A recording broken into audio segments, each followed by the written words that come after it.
There's no feeling more discouraging than starting over, and that's what you're about to experience if you keep playing this game. It's going to be deeply frustrating. You might trade some of that frustration for disappointment if you are willing to admit that the mistake was yours and only yours, but the feeling will only get more intense the longer you play. You're going to want to quit playing, and every time you don't, every time you find the strength to keep going, you will only be setting yourself up for a bigger fall. And if you manage to get to the top, will that make you feel good?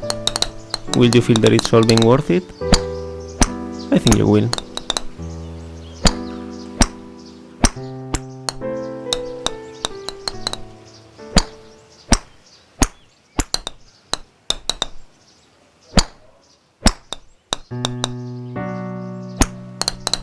Feel free to stop playing whenever you want. Your progress will be saved automatically. Your dose of progress too.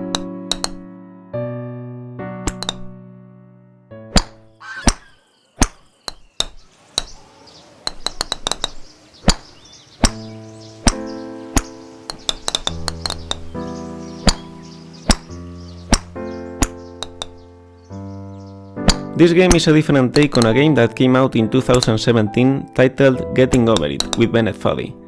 The author of that game, Bennett Foddy, was an Australian designer known at the time as the father of intentionally bad controls. Weird, unresponsive, and hard to understand, intentionally bad controls are bad in the sense that they are suboptimal for the task at hand, making a challenging and infuriating experience of what otherwise could well be a walk in the park. And yet, they often make for amusing games.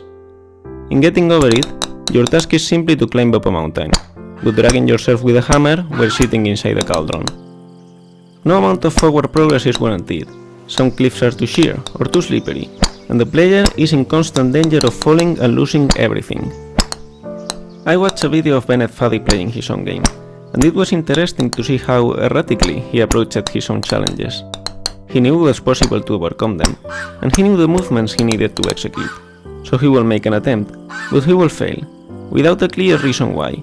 So he will try again, exactly the same movement he attempted the first time, and he will repeat this process until, eventually, it actually worked, giving the impression that the challenge was more about perseverance and luck than precision.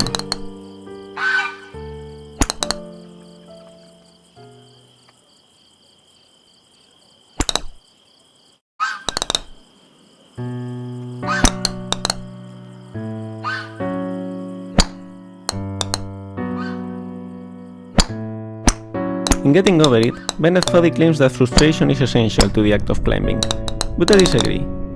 Frustration might be essential to having a real challenge, an obstacle that you are not guaranteed to be able to overcome, but the act of climbing itself can be enjoyable.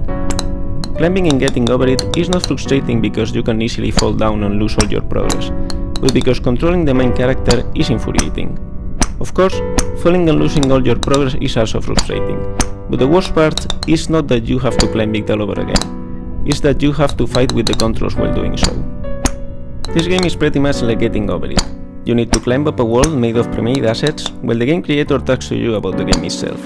And the point of the game is built around the fact that it's a very hard challenge and you can easily lose all your progress at any time.